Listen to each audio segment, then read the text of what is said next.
Welcome back, guys. Today is October 26th and I'm gonna start building a chicken coop for my silkies. I just bought $547 of wood for my chicken coop, and I still need to buy the roofing materials and a couple of latches and paint. This will be my first job. I'm here at Home Depot, so I'm gonna go ahead and close this and go home. So at the end of the day, after I buy what I need, what's left over, like the paint and the roofing materials and latches, I think it'll be close to 750 bucks or maybe 800. But yeah, I'm gonna get this done here in the next, I have 1 week, because the temperatures are about to fall below 32 in a few days. Okay, so this is all the wood I need to build a chicken coop for my silkies over there. Now, I still need to buy a few more things, and I forgot to mention, I did order a window, 12 by 18 for this chicken coop. It should be here in a week and a half from Amazon. So just FYI, I've never built a coop. This will be my first, but I have plans. I bought plans on Etsy, high-rated plans, and I'm gonna share that link here down below in case anyone wants to buy those plans. I'm not gonna go through every single step. I'm not going to be very detailed as to how I built this. You can get your own plans, like I said a minute ago, but at least you'll be able to see and get a general rough idea on how I built my chicken coop. Hey guys, so yesterday I opened up the door to the small silky hoop coop, and now the younger silkies are mixing freely with the bigger silkies. Yeah, there was a little bit of fighting here and there, and you know, a few feathers were pulled, but generally they're starting to get along just fine. Right now at night, the big silkies are sleeping here and the little silkies are still sleeping inside their hoop coop, but not for long. At this time of year, these little things are everywhere.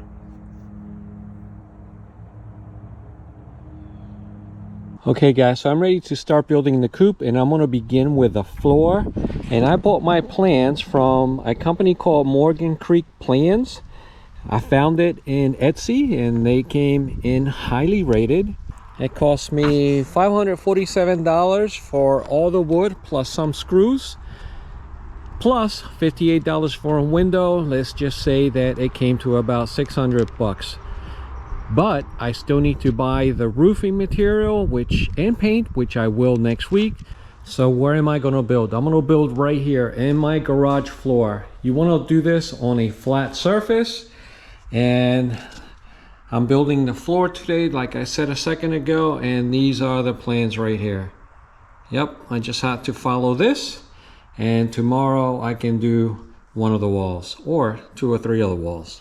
Now I can buy a completed or finished chicken coop. I can. There's a lot of companies around the area that build them and they sell them. However, what's the fun in buying something that's already completed when you can build it yourself?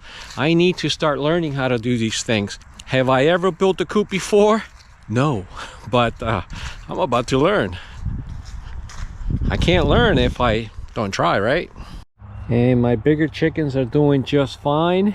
A couple of people asked me on the previous video who took care of my chickens when I was away on a cruise. Well, I have some family in the area and they took care of the chickens. They came every 2 days and they fed them. They added water if needed. He agrees. And even one of my neighbors next door, my closest neighbor, Tan and Donna, they volunteered to do it as well, but my daughter was already tasked with taking care of the chickens, and she did a fantastic job. Every time I walk away from the coop, he starts crowing. It's like he's trying to get my attention again. I don't know.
All right, guys, so I just cut my 4 gussets at a 45-degree angle, and I noticed that my blade here on this DeWalt miter saw is a little dull. It's about, I don't know, I'm gonna say about 12 years old, so it's time to replace it, but it did the job. So here are all the pieces that I need to build the base minus the plywood for the floor. So I'm gonna go ahead and clean all this up and start building the base now.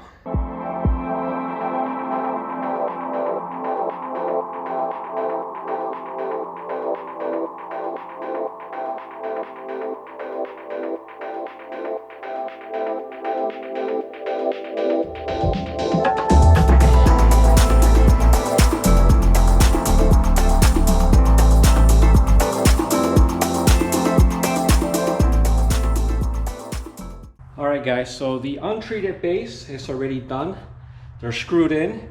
Now I'm going to put in the post. Now remember, anything that touches the ground should be pressure treated. So these are 4x4s, and I need to pre-drill a few holes because I'm going to be using lag bolts. So I'm going to pre-drill 2 holes on this side, 1 on the other. So I'm going to use 3 lag bolts per post.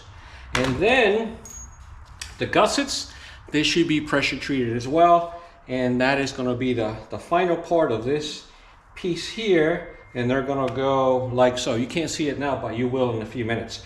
And then once I'm done with this, and yeah, it's taken me a lot less time than I thought.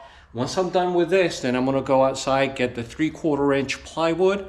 I'm going to cut it at 60 inches long, and it's going to be the floor for this section here. So let's get started. I don't know the size of the head of this screw, so I'm just gonna test them all. Oh, here it is, number 11.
Alright guys, so now I have the gussets left. So I'm going to put them here on the inside, and I'm going to toenail with 1 screw, 3-inch screw from this side, and then I'm going to face nail 2 screws from the bottom. And then once I'm done with all 4, now I can get the plywood, the sheeting plywood, and we'll call it a day here for today.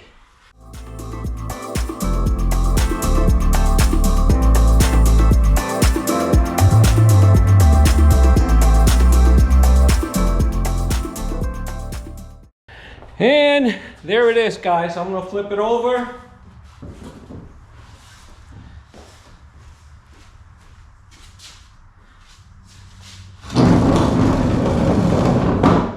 It's a thing of beauty. Oh yeah, it's sturdy. And now, what I have to do is I need to put in 3/4 inch floor.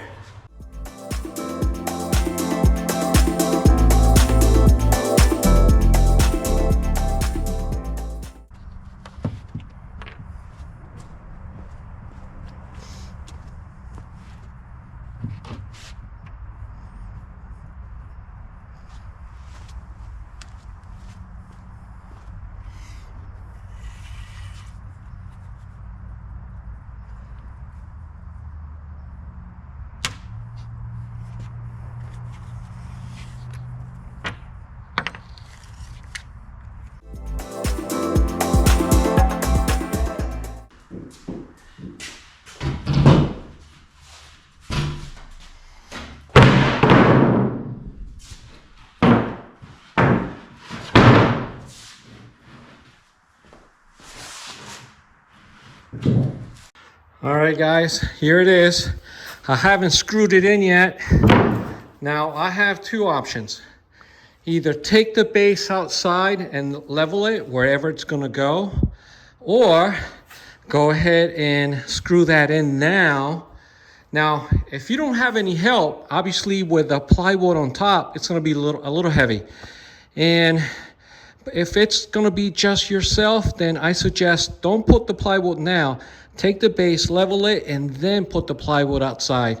But I'm gonna go ahead and screw it in now because I'm a little bit impatient. I don't expect to take this outside till tomorrow, and my wife can help me. I don't think it's gonna be that heavy. Well, I don't think it's gonna be that heavy.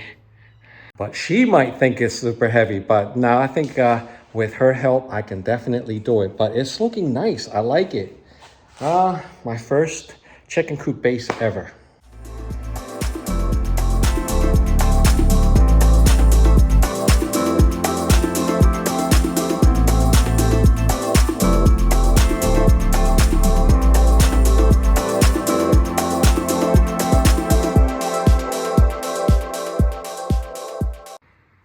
And here it is, guys. All the screws are in. Yeah, it's a solid floor. I like it. Super solid, sturdy. So this floor is complete. Now I need to start with the wall, one of the walls. I may do two, but I want to do that on another video. What I want to show you now is I want to give you a garden tour. And how about an update on the garden? Well, we've already had a couple of frosts. Tomatoes, yeah, I still see tomatoes here, but I doubt we're gonna get any more. These are the celebrity tomatoes. I have lots of kale, some Swiss chard, something's eating it. Probably the birds, who knows. And yeah, Roma and tomatoes are here. Basil's gone. And due to the frost, my peppers are starting to turn dark on one side. Yeah, and next week that temperature is definitely gonna drop to like, wow, 25 or so. Cherry tomatoes are done. I still have lots of jalapenos.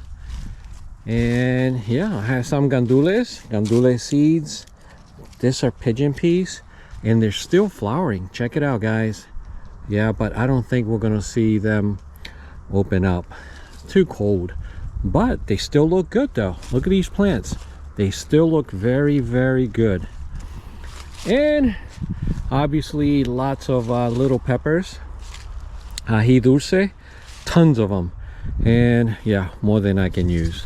So next year, instead of planting 30 or 40 of them, I'm just gonna plant 6 or 8 plants, and that'll be sufficient for the year. And here we have some other bell peppers. These are Cuban peppers. Here we have some of the super hot peppers. They didn't produce much this year. This is dragon's breath, and these are Carolina Reapers.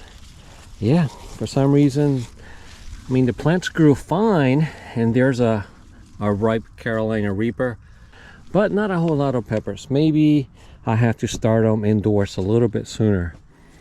And what are these? Okay, these are the Scotch bonnets right here. Yeah, right there, Scotch bonnets. And these are the ají amarillo, Peruvian pepper, and more ají dulce, cabbage, but I don't think they're gonna grow big enough to produce any cabbage, red cabbage. That's too late in the season. Recao or culantro, I still have, the plants are still alive, but because of the frost, they're all going to turn dark, and they're going to start dying off here shortly. And more ají dulces on this side, and more culantro. Yeah, they did pretty well this year, but again, I have way too many. So what I think I'm going to do, ají dulce, like I said a second ago, 6 to 8 plants, and recao, maybe 6 plants or so. Not as many as I did this year. I got carried away, and you know, but it worked. They grew. Oh yeah, look at this. The leaves are starting to fall on these plants here, but look how beautiful this is. You know, they turn obviously from green to orange and then to red. Yeah, they are absolutely beautiful and they taste great. And I have the elephant ears and the mint back there. They did pretty well this year as well. So I have to say that my sofrito garden this year was a success. And guys, check this out. Beets. This is the last thing I planted. I planted these maybe a month and a half ago. And yeah, I had the garlic here, remember? And they say that once you see this on top of the beets, the beet itself, then it's ready to pull. I've never grown beets before. This is a first for me.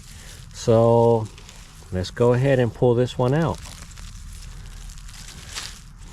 Yep. Yeah, it's ready. There you go. I have enough for beet juice for tomorrow. Okay, I'm gonna pull a couple of more and take them inside so the wife can do something with them tomorrow. Oh, and by the way, you can use the leaves as well on your smoothies. Look at that. Sturdy. All right, front wall. How do I do this?